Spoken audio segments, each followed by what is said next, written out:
Hello guys, ये देखिए, ये एक चार्ट है मैंने बनाई है। मैंने यहाँ पर शॉर्ट में कुछ चीज़ें शेयर करना चाहती हूँ। तो शायद आप भी अगर आपने चार्ट को देखेंगे तो समझ जाएंगे कि आपके जो जो वाइटल क्वेश्चन होते हैं हमेशा वो यहाँ से मिल सकते हैं। कैसे, मैं बताती हूँ। ओके।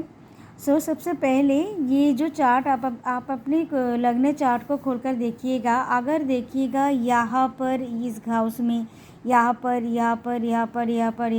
मतलब ये 6 हाउस तक, अगर 1 से या 2 से या यहाँ पर से ही देख लीजिए 2, 3, 4, 5, 6, तो ये 4 घर में अगर देखेंगे कि बहुत ज़्यादा प्लैनेट्स है, तो और यहाँ पर कम प्लैनेट्स, यहाँ पर एकदम ना के बराबर, ऐसा अगर है तो आप समझ लीजिएगा क्या कि आपके लाइफ में ना सब कुछ जल्दी जल्दी होगा।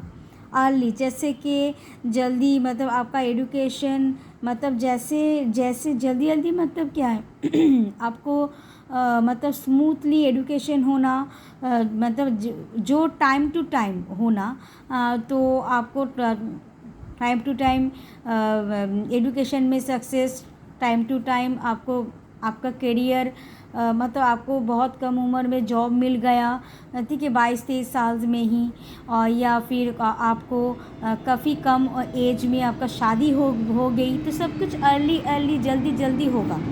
अगर आप देखेंगे कि यहाँ पर मतलब यहाँ पर जो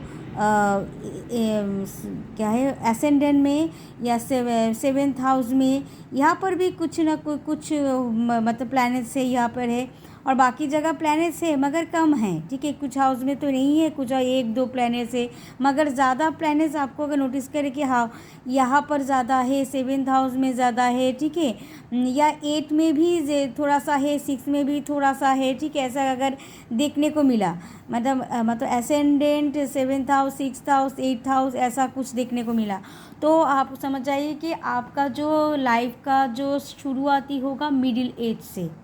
मिडिल एज मतलब 30 से पकड़ लीजिएगा, या फिर 35 से, ऐसा मतलब 30 से 35 के बीच आपका करियर हो, आपका शादी हो, जो भी आप सक्सेस पाना चाहते हो, तो इस एज में आपका होगा। नेक्स्ट आते हैं, अगर देखते हैं कि आपका कुछ प्लैनेट्स यहाँ पर है, ठीक है, यहाँ पर यार यहाँ पर भी है, यहाँ पर भी कुछ ना कुछ है, तो आप समझ जाएंगे मतलब ज़्यादा प्लैनेट्स कहाँ पर, यहाँ पर हो सकता है, तो और बाकी जगह पर 1-2 प्लैनेट है, या फिर खाली घर हो गया, तो आप समझ लीजिए कि आपके लाइफ का मतलब सब कुछ शुरू होगा लेटर इन लाइफ में, मतलब जैसे कि 40 के बाद आपका शादी होना, आपका करियर सेटल होना, ठीक है, आप जो भी चाहते हैं वो सक्सेसफुल होना स्टार्ट होगा, ठीक है। क्लियर है, मतलब ये होता है 1, ये बीच में अगर प्लैनेट ज़्यादा हो रहे रहते तो मिडिल एज में, और 3rd में होते हैं लेटर लाइफ बने। ये अर्ली मतलब जैसे कि 30 से पहले, बिफोर 30 लिख देती हूँ, बिफोर 30, ये 30 से 35, और ये 40 प्लस, मतलब 40 के बाद से स्टार्ट होगा, ठीक है। क्लियर हो गया। अब आते हैं कि सबसे पहले आप लोगों का बहुत सवाल होते हैं मैरिज के लिए, बहुत सारे मैरिज के क्वेश्चन आते हैं, ठीक है। तो आपके सबसे पहले बता देती हूँ, नंबर 1 देखते हैं कि आपका मैरिज टाइमिंग एक बार मैंने बताई भी थी मेरे एक वीडियो में, मैरिज टाइमिंग मतलब टाइमिंग का कैसे देखते हैं, फिर भी मैं बता देती हूँ। यहाँ पर जो शॉर्ट में, यहाँ पर 7th हाउस को क्या ध्यान में रखिएगा, 7th हाउस और लग्न हाउस, ये दोनों मैरिज के लिए इम्पोर्टेंट है। अगर लग्न हाउस बहुत पावरफुल है, 7th हाउस से, 7th हाउस के जो भी प्लैनेट बैठा हुआ है, या 7th लॉर्ड प्लैनेट से लग्न लॉर्ड प्लैनेट ज़्यादा पावरफुल है, तो लग्न दशा में जब दशा अंतर्दशा आएंगे तभी आपका शादी होंगी। अगर 7th हाउस के लॉर्ड प्लैनेट अगर बहुत ही पावरफुल है लग्न से, तो 7th लॉर्ड प्लैनेट की दशा अंतर्दशा में शादी होगी, ठीक है। तो यहाँ पर सपोज़ तो और भी होते कि लग्न हाउस में या सेवेंथ हाउस में अगर कोई भी प्लैनेट बैठा हुआ होता है तो उसके दशा अंतर्दशा में भी शादी हो सकते हैं।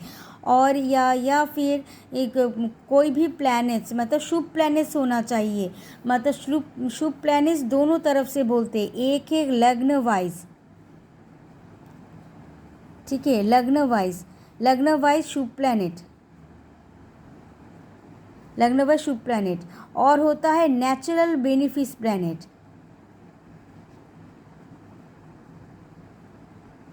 ठीक है, नेचुरल बेनिफिस प्लैनेट्स।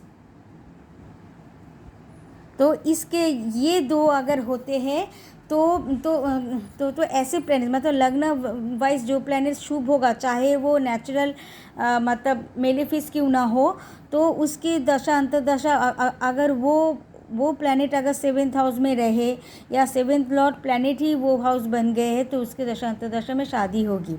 मगर शादी होगी कैसे, मेरे पिछले और एक वीडियो मैंने बताया कि इनके टाइमिंग के बारे में कैसे होते, वो वीडियो जाकर थोड़ा सा फिर से देख लीजिएगा, आपको क्लियर हो जाएगा, ठीक है। और सेवेंथ हाउस में या लग्न हाउस में मतलब इसे कोई भी प्लैनेट्स बैठा हुआ हो, अगर वो अशुभ प्लैनेट बन गया, सपोज़ वो लग्न वाइज भी अशुभ है और नेचुरल मेलिफिस प्लैनेट भी है, तो उस प्लैनेट में कभी भी अगर उसका दशा अंतर्दशा चल रही है तो उस दशा अंतर्दशा में कभी भी शादी नहीं होगी, मतलब किसी न किसी वजह से ये मतलब खराब मतलब डिले होना, बार बार रिश्ता टूटना, ऐसा चीज़ें होते रहेंगे। जब ये दशा अंतर्दशा पार कर जाएंगे तभी तो ठीक होगा। हाँ, ये भी हो सकता है कि सपोज़ ऐसा प्लैनेट का दशा चल रहा है जो नेचुरल मेलिफिस भी है और लग्न वाइज भी शुभ है, तो और देखा जाए कि अंतर्दशा में शुभ प्लैनेट का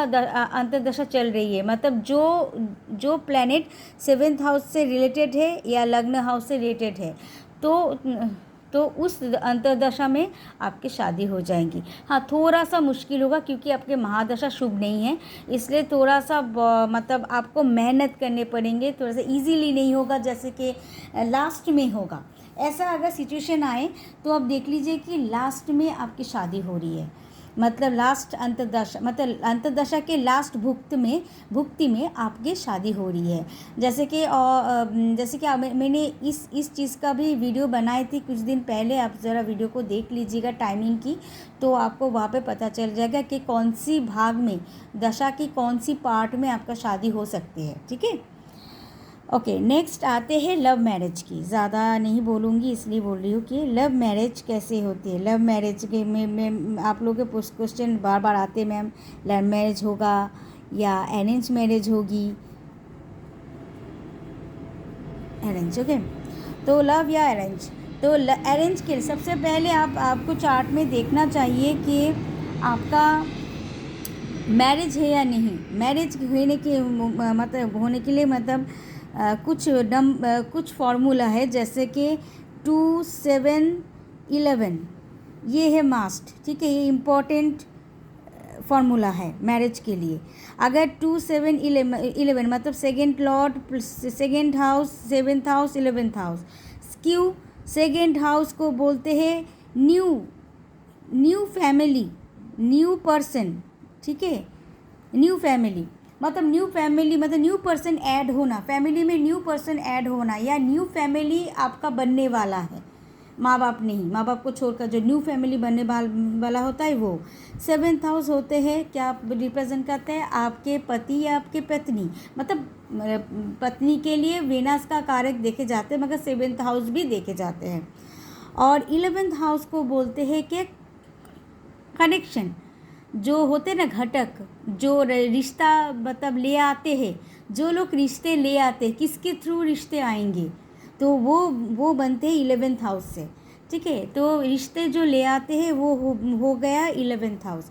तो ये तीन हाउस के लॉर्ड प्लैनेट के साथ या ये 3 हाउस के साथ किसी भी तरह संबंध बनते हैं तो आपका शादी होगी। अब देखते हैं कि देखिए ऐसे बनते हैं, तो अगर सिर्फ देखा जाए कि 2 7 और 11 हाउस के साथ आपका संबंध बन गया पूरा प्योरली, और कहीं पर भी संबंध नहीं है, कोई भी कनेक्शन नहीं है, तो आपका अरेंज मैरिज होगा। इसको बोलते हैं अरेंज मैरिज, मुझे एरो दिखा दिया, ये अरेंज मैरिज। अगर इसके साथ अगर लव मैरिज जुड़ा जाए तो +5, 5 नंबर, मतलब फिफ्थ हाउस से प्रेम का हाउस निकलते हैं, तो फिफ्थ हाउस से अगर जुड़ जाते हैं कनेक्शन तो आपका लव मैरिज होगा। अब लव मैरिज के लिए और भी पॉइंट है, और एक कभी कभार क्या है कि कनेक्शन ऐसा कनेक्शन नहीं है चार्ट में, फिर भी इसका लव मैरिज हुआ, क्यों? ये भी एक पॉइंट है, क्यों कैसे हुआ? क्योंकि अगर आप देखेंगे ये हाउस में चार्ट में अगर किसी भी तरह सपोज मार्स और वेनस, मतलब मेन होता है मार्स प्लस वेनस, ठीक है, मतलब मार्स होता है फास्ट एंड फ्यूरियस और वेनस होता है उसका उल्टा, ठीक है, मतलब कोमल, एकदम सॉफ्टनेस, एकदम रोमांस भरा, ऐसा। ये दोनों को ना मिलने से मतलब लगे नहीं मिलते तो शादी प्यार व्यार कुछ नहीं होता है। तो मार्स एंड वेनस, अगर मार्स एंड वेनस ये चार्ट में कहीं पर भी एक साथ बैठ जाते हैं किसी भी हाउस में, एनी 6, 7, 8, मतलब दुस्तान हाउस में भी या एनी हाउस में मार्स एंड वेनस एक साथ बैठ गया तो लव मैरिज होना पक्का होता है। अगर किसी भी अगर ये भी होता है, अगर मार्स और वेनस एक दूसरे को देख रहा है या फिर मार्स देख रहा है वेनस को, ठीक है, मार्स का दृष्टि का कौन सा होता है, मार्स दृष्टि देते हैं कौन सी हाउस में, कौन सी दृष्टि देते हैं, ओके,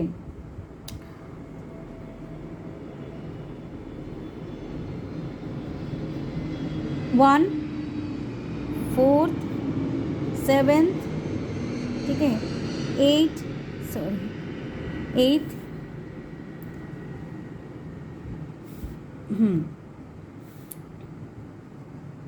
सॉरी मैंने थोड़ा सा गलत बोल दिया, 1 नहीं 4, ठीक है, 4, 7, 8, ठीक है। ये मार्स अगर ये तीन जगह पर दृष्टि देते हैं हाउस में, 4th हाउस में, 7th हाउस में, 8th हाउस में, मार्स जहाँ पर बैठी हुए हैं वहाँ से अगर वेनस 4th या 7th या 8th हाउस में बैठे रहे मार्स से काउंटिंग करके तो उसके लव मैरिज होते हैं। और लव मैरिज होते हैं अगर मार्स वेनस एक दूसरे को देखते हैं तो होते हैं। और एक होता है कभी कभार देखा जाए कि मार्स वेनस एक दूसरे को नहीं देखे हैं फिर भी लव मैरिज हो जाते हैं, तो इसके रिस्पॉन्सिबल कौन होता है? राहु होता है। राहु सडनली प्यार बढ़ाता है। अगर राहु 7th हाउस में हो तो डिफरेंट कल्चर, हाँ राहु में क्या होता है, डिफरेंट कल्चर बैकग्राउंड ले आते हैं।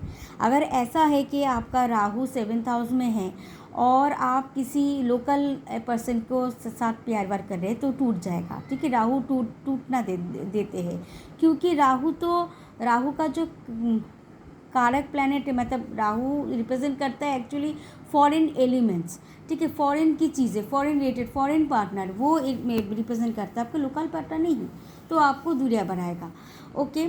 एंड अगर राहु 7th हाउस में होता है तो फॉरेन रिलेटेड पार्टनर आपको मिलेगा। और राहु क्या होता है, राहु एक काम करते हैं, मतलब आपको ना, मतलब शादी करने से पहले आपको उसके साथ रिश्ता तुड़वा देगा, जैसे कि कोई मिसअंडरस्टैंडिंग पैदा किया और दूरियां बढ़ गई, उसके बाद फिर रियूनाइटेड होते हैं। ये एक होते हैं। और एक हेड होते हैं लास्ट, एकदम लास्ट, देखा जाए आपके चार्ट में कहीं पर भी राहु ऐसे किस जगह पर बैठे नहीं है, या और मार्स और वेनस का कोई कनेक्शन नहीं है, या ऐसे 5th हाउस में 2, 7, 11 +5 इसका भी कोई कनेक्शन नहीं है, फिर भी इंसान का मैरिज हो गया, लव मैरिज कैसे हुए? डिग्री में एक्यूरेट निकलते हैं। कैसे? अगर सपोज मार्स का डिग्री सपोज 1 डिग्री हुआ, मैं ऐसी लिख रही हूँ, ठीक है, 1 डिग्री, ठीक है, और वेनस का सपोज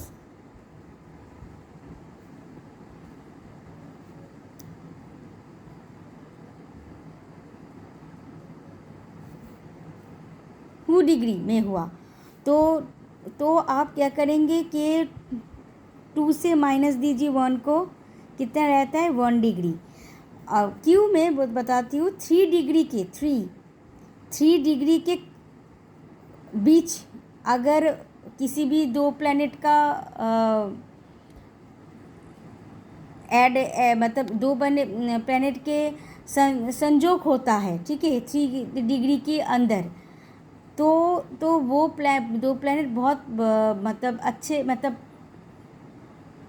पावरफुल बन जाते। पावरफुल मतलब शुभ पावरफुल या अशुभ पावरफुल। तो मार्स वेनस अगर 1 डिग्री, जैसे 1 डिग्री हुआ, अगर 2 डिग्री होते, अगर 3 डिग्री होते, ठीक है, 1 2 3, 1 डिग्री, 2 डिग्री, 3 डिग्री में होते, मतलब 3 डिग्री के अंदर होना चाहिए। जैसे कि ऐसे नहीं कि 3 डिग्री 20 मिनट्स 30 सेकेंड, ऐसा नहीं होना चाहिए। मतलब 3 डिग्री रहेगा तो बाकी 0 डिग्री 0 डिग्री 0 मिनट होना चाहिए, मतलब इतना, ठीक है, समझ गए कि 3 डिग्री के अंदर अगर प्लैनेट्स का डिग्री हुआ, मार्स और वेनस का माइनस करके जो डिग्री निकलते 1 डिग्री, तो 1 डिग्री होता, तो यहाँ पे लव मैरिज होते हैं, और लव मैरिज यहाँ पर बहुत खुशहाल होते हैं, हैप्पी मैरिड लाइफ भी होते हैं। पार्टनर के एक दूसरे के लिए मतलब बहुत प्यार रहता है, और ये है एकदम प्रोमिनेंट होता है ये चीज़ें, ठीक है, एकदम प्रोमिनेंट बहुत अच्छे होते हैं। अब क्या,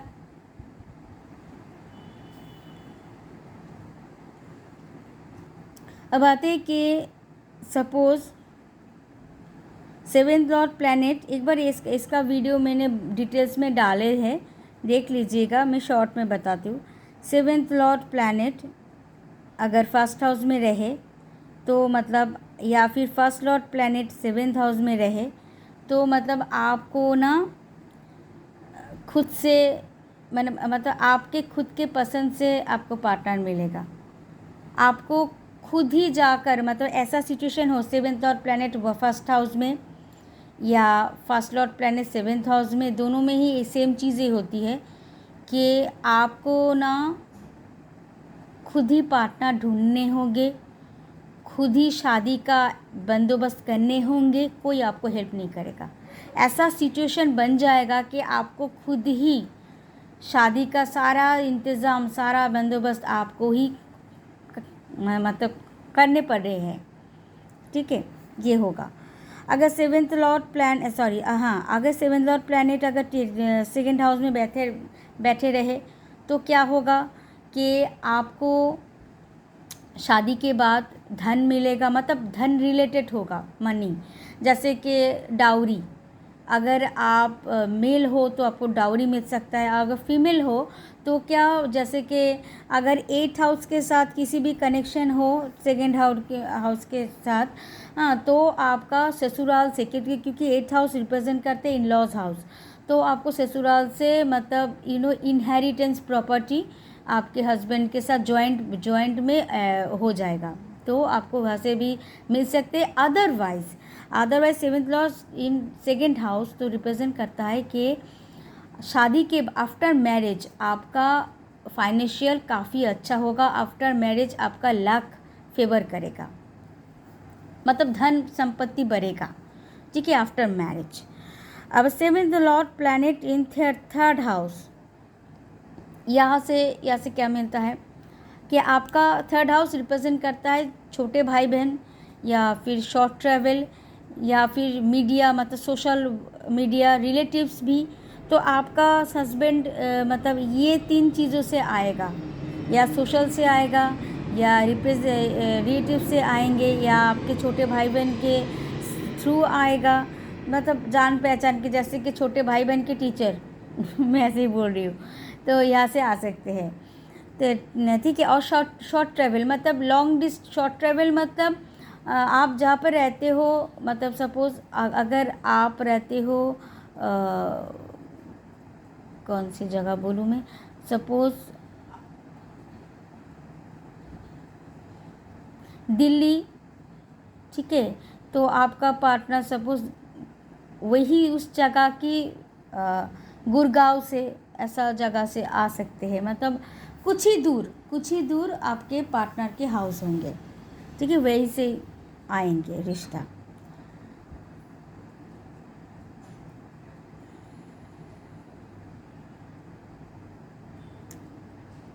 और अगर 4th हाउस में रहे, सपोज 7th लॉर्ड प्लैनेट, तो 7th लॉर्ड प्लैनेट अगर 4th हाउस में रहते तो घर पे ही रिश्ता आएंगे। रिश्ता आते हैं ना, मतलब संबंध मतलब लेकर आते हैं, मतलब आप घर में ही आपको पार्टनर मिलेगा, और या फिर आप जहाँ पर रहते हो लोकेशन, तो वहाँ पर ही आसपास आपका पार्टनर है, ठीक है। अगर फिफ्थ हाउस में बैठे रहे 7th Lord planet in fifth house देते हैं प्रेम का हाउस, तो आपको ये आपके साथ लव मैरिज होगा, आप खुद ही पसंद करोगे, जैसे तैसे होगा, लव मैरिज हो जाएगा, अब दोनों एक दूसरे पे जैसे होते आप जानते हो। And 7th Lord planet 6th house में रहते हैं तो रिश्ता बार बार टूटेगा, मगर क्यों टूटेगा? क्योंकि अगर आप लोकल पर्सन को आप या फिर आप अपने जाति में, आप अपने कास्ट में, सेम कास्ट में आप ढूंढ रहे हो पार्टनर, तो आपको नहीं मिलेगा, क्योंकि 7th लॉर्ड प्लैनेट इस 6th हाउस में, मतलब 7th हाउस से काउंट करिए तो 12th हाउस होते 6th हाउस, मतलब आपका पार्टनर दूसरे देश का या लॉन्ग डिस्टेंस से आएंगे, या उसका मतलब कास्ट कल्चर बैकग्राउंड डिफरेंट होगा, डिफरेंट मास्ट होता है। 6th हाउस से क्या होता है, मतलब कल्चर बैकग्राउंड एकदम अलग होता है, और यहाँ पर ना हैप्पी मैरिड लाइफ नहीं होती, मतलब आप तो शादी करेंगे, मगर शादी के आफ्टर मैरिज ना आप दोनों के बीच में इतना कलेश हो जाएगा, क्योंकि आप दोनों के थॉट नहीं मिलते, मिसअंडरस्टैंडिंग बहुत रहेगी, और अच्छा नहीं होता है एकदम।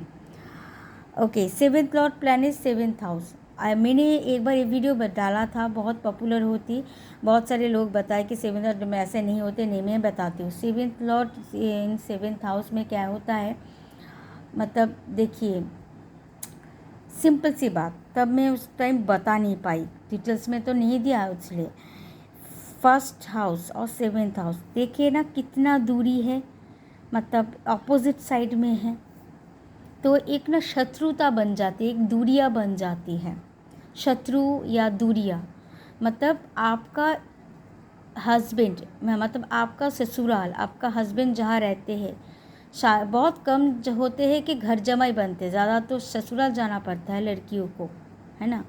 तो या फिर आपका अगर आप मेल हो तो आपके पत्नी दूसरे घर से तो आई है, आपके घर में तो पैदा नहीं हुए थे, ठीक है, दूसरे घर से आए हैं, तो क्या होता है, ये जो दूरियां होती है ना हस्बैंड वाइफ की, मतलब ये जो दूरियां कि आपके वाइफ दूसरे जगह से है, आप दूसरे घर पे, मतलब अनजान घर पे पैदा हुई है, जन्म मतलब पालन पोषण हुई है, आपका भी दूसरे घर पे हुआ है, कोई किसी को नहीं जानता, अनजान पर्सन बन जाते हैं ना, डिफरेंट पूरा, तो क्या होता है, तो इसलिए बोलते हैं यहाँ पे दूरियां बना देते हैं।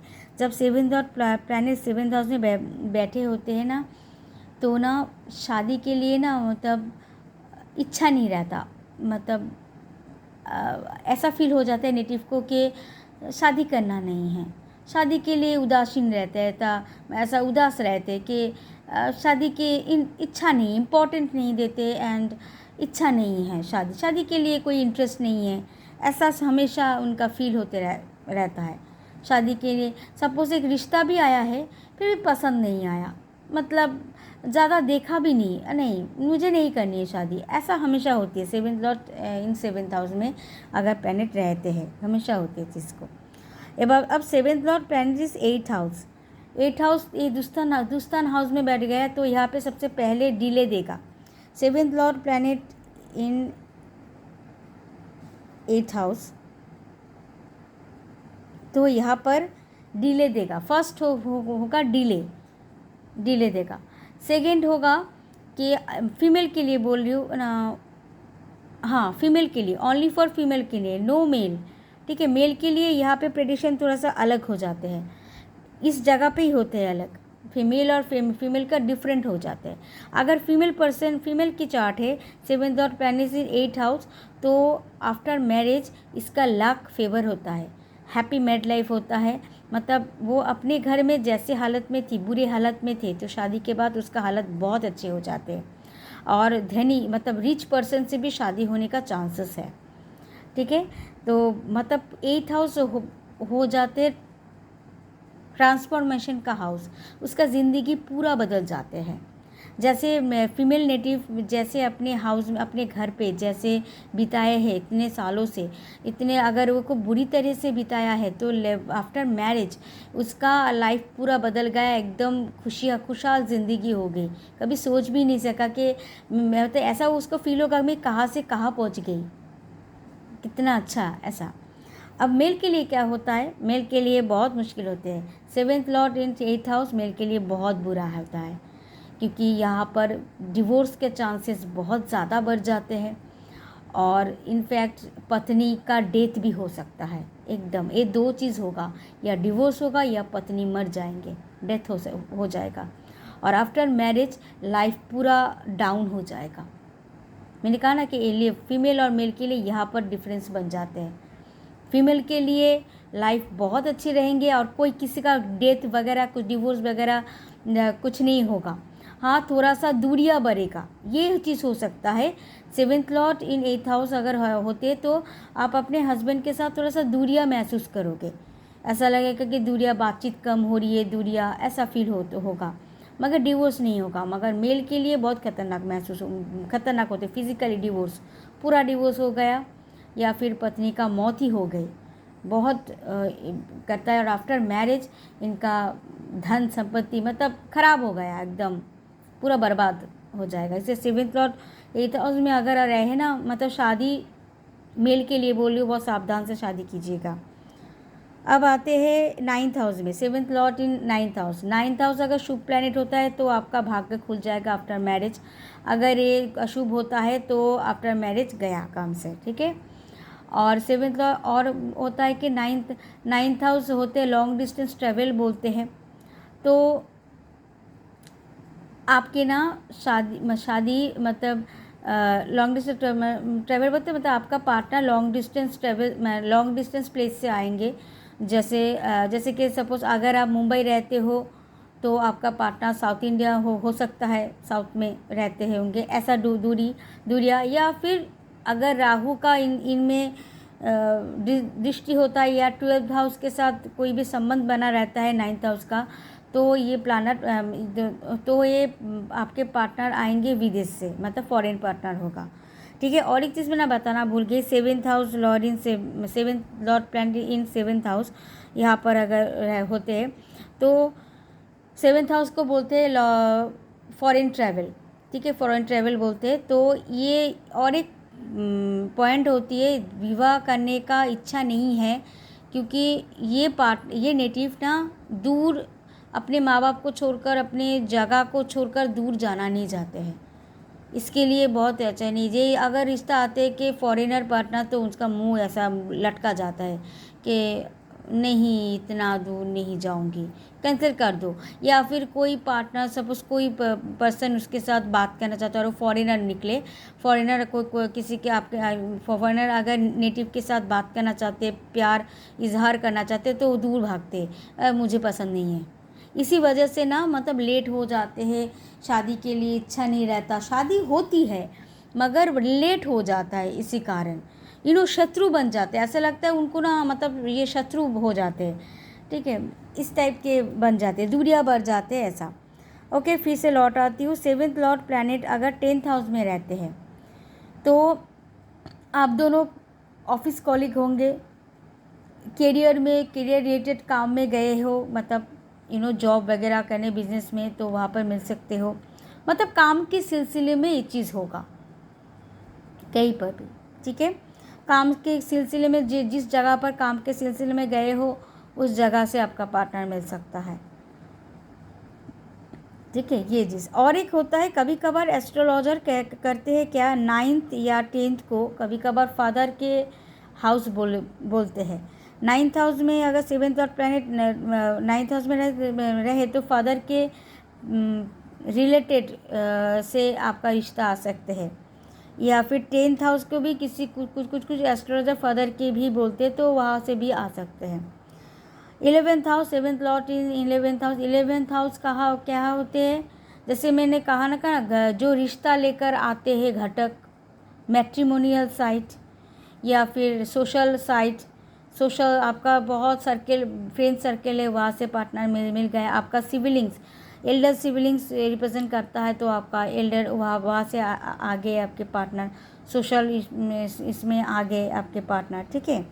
तो यहाँ पर हो जाते हैं शादी। और 7th लॉर्ड इन 12th house. 12th house represent करते हैं फॉरेनर, अगर फॉरेन का है तो प्योर फॉरेनर पर्सन आएंगे, आपका पर्सन फॉरेनर होगा, नॉन इंडियन फॉरेनर भी हो सकते हैं, ये भी पकड़ आप ले सकते हैं। और एक चीज़ होता है 7th और 12th हाउस, तो मतलब शादी से पहले ना, मतलब दूरियां बहुत ज़्यादा आती है, शादी से पहले या शादी के बाद, मतलब डिवोर्स हो जाना या शादी से पहले ही ब्रेकअप हो जाना, ब्रेकअप के बाद long no contact, long distance, मतलब लॉन्ग टाइम से नो कांटेक्ट, नो बातचीत, उसके बाद अचानक से शादी होगी उनके साथ ही, फिर से लौट आए और शादी होगी। मैं इतना गैप होता है, बहुत मुश्किल, और थोड़ा सा ये अच्छा नहीं तो है, इसलिए। तो ये हुआ ओवरऑल शादी के ये लिए। अगर आपको और भी अच्छा लगे तो मैं इसी पार्ट से मैं नेक्स्ट करियर के लिए जाऊंगी, ठीक है। अभी के लिए बाय बाय।